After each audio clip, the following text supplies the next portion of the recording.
អូខេសួស្តីមួយរបស់អឹមស៊ីរ៉ាទាំងអស់គ្នាថ្ងៃនេះនឹងគឺថាបងប្រុសគាត់បានមកធ្វើសេវាកម្មកាត់សក់នៅកន្លែងអឹមស៊ីរ៉ាអញ្ចឹងណាអ្នកនរគ្នាតែ sorry អ្នកនរគ្នាដោយសារតែខ្ញុំអត់បានជូតកញ្ចក់អញ្ចឹងណាដោយសារតែរៀងព្រលឹមឡើងតិចយកអ្នកនរគ្នានិយាយទៅបងមកកាត់សក់ខ្ញុំតានីមកថតវីដេអូអុយមកស្អាតហ្មងហើយបងគាត់កំងយកជើងសមិនគាត់កំងយកជើងសគាត់កំងកាត់ធម្មតាមកស្អាតតែខ្ញុំយកជើងសគាត់អញ្ចឹងណាព្រោះថាសក់គាត់រួញទៅពេលខ្ញុំយកជើងសទៅគឺថាស្អាតខ្លាំងមែនទែនហើយគាត់អត់សូវចេះនិយាយអ្នកនរគ្នាហើយគាត់មកហ្នឹងគាត់កំងលាបថ្នាំខ្មៅហើយខ្ញុំក៏អស់ថ្នាំខ្មៅអញ្ចឹងណាខ្ញុំអត់តបានកំងមកពីស៊ីមរៀបហើយខ្ញុំហ្នឹងក៏បានឲ្យគាត់ទិញថ្នាំខ្មៅមកដើម្បីខ្ញុំលាបឲ្យគាត់អញ្ចឹងណាខ្ញុំយកឈ្នួលលាបតែ2000នេះអ្នកនរគ្នាហើយសម្រាប់ម៉ូនេះគាត់ថាគាត់ធ្វើការនៅកន្លែងស្រាបៀលើកស្រាបៀនៅចិត្តហាកាត់សក់ដែរទេអ្នកនរគ្នាហើយបន្ទាប់ពីបងនឹងបានកាត់សក់ហើយគាត់ក៏បានជិះម៉ូតូត្រឡប់ទៅផ្ទះវិញអញ្ចឹងណាអ្នកនរគ្នាអរគុណច្រើនមែនទែនម៉ូយហើយនេះគឺជាម៉ូយទី2អ្នកនរគ្នាហើយគាត់ថាហើយគាត់ថាស្អាតខ្លាំងមែនទេនេះគាត់លើកណែឲ្យទៀតណាបងនេះគាត់ប្រាប់ខ្ញុំថាគាត់នៅទូគ្រូបងប្អូនហើយខ្ញុំក៏បានប្រាប់គាត់ថាអូយបងឯងនៅទូគ្រូអញ្ចឹងជួយប្រាប់បងនៅទូគ្រូឲ្យខ្ញុំជួយកាត់សក់ផងមកដល់ជាប់វីដេអូខ្ញុំអីនិយាយរួមទៅពេលខ្ញុំកាត់សក់ឲ្យគាត់ហើយគឺថាគាត់ខ្ញុំខ្ជិបតែម្ដងឥឡូវនេះគាត់បានជិះម៉ូតូត្រឡប់ទៅផ្ទះវិញបងប្អូនទាំងគ្នាគឺថាអែមខ្លាំងមែនតើព្រោះថាមួយយ៉ាងហ្នឹងគឺថាជាងរីស្កាត់ដែរបងប្អូនទាំងគ្នាដោយសារតែសេដ្ឋកិច្ចវាចុះអញ្ចឹងបងខ្លះគាត់សក់វែងមកវិញគាត់អត់តង់ការទេគាត់ទុកសក់វែងខ្លាំងមកគាត់មកកាត់ហើយបងប្រុសម្នាក់នេះដូចសក់បងប្រុសម្នាក់នេះអញ្ចឹងសក់គាត់ទុកដល់ចឹងវិញក្រជាងងាប់ទៅទៀតអ្នកនរនេះហើយមើលសក់គាត់អ្នកដើរទៅអាចារ្យអញ្ចឹងណាបងប្អូនទាំងនេះហើយកូនគាត់ក៏បានកាត់ដែរហើយតែកូនគាត់បានកាត់ហើយតែនៅប៉ាគាត់ឥឡូវខ្ញុំកំពុងតែសេរីស្រងកាត់សក់ឲ្យប៉ាគាត់អញ្ចឹងណាហើយគាត់ខ្ញុំសួរថា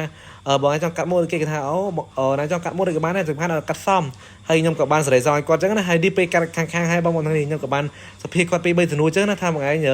មួយថ្ងៃរកចំណូលបានប៉ុន្មានអញ្ចឹងណាដើរទីចាយអញ្ចឹងសំខាន់គាត់ប៉ិននិយាយមែនទេអ្នកនរនេះតែខ្ញុំអត់អាចបើកសេរីនឹងបានដោយសារតែខ្ញុំថតគាត់អត់សូវច្បាស់បងប្អូនទាំងនេះហើយខ្ញុំក៏បានលេងសើចមកគាត់អញ្ចឹងណាខ្ញុំក៏បានកាត់ហើយខ្ញុំក៏បានទុកអសក់ពីក្រោយឲ្យគាត់ថាអូបងអាសក់ពីក្រោយហ្នឹងមិនកាត់ក៏បានទេទុកពីក្រោយនឹងលេងអីបងប្អូនទាំងនេះបែរជើអូខេបងប្អូនទាំងនេះក៏ភ្លេចជួយ share អ្នកមួយផងដើម្បីទទួលបានវីដេអូកាត់សក់ថ្មីជ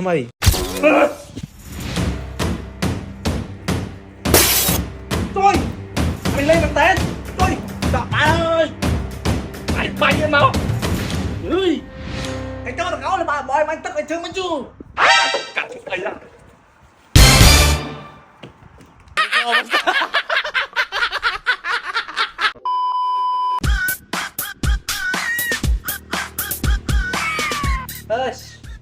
อยู่บนจีนครับซ้อปีม้วนนะพอเป็นการบ้านตามทางเนี่ยแต่เลยการบ้านของวีเปิลเนี่ยเอ้ยเจ๋อดังชื่อแต่หน้าบ้านเราให้เนี่ยประธานจีนสักก็ให้ไอ้นี่ลอยนะแต่ดังmột con kê rồi chọn mà trời chia màu đó nè bạn chia muối ấy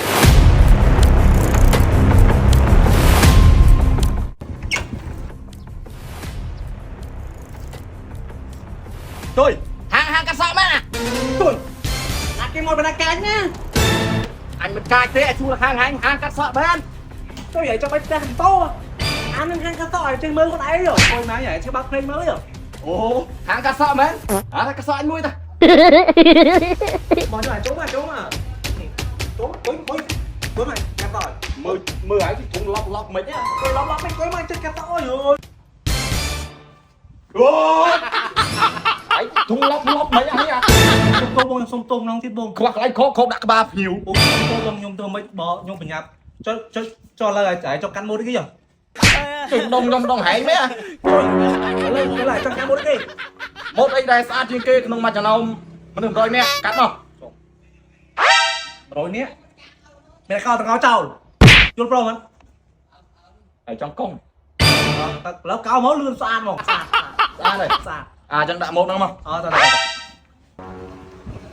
ê trời ơi mày sai à mày tập vào đằng sau bánh một cách vô cái bánh mẹ ôi ai trong cả đây à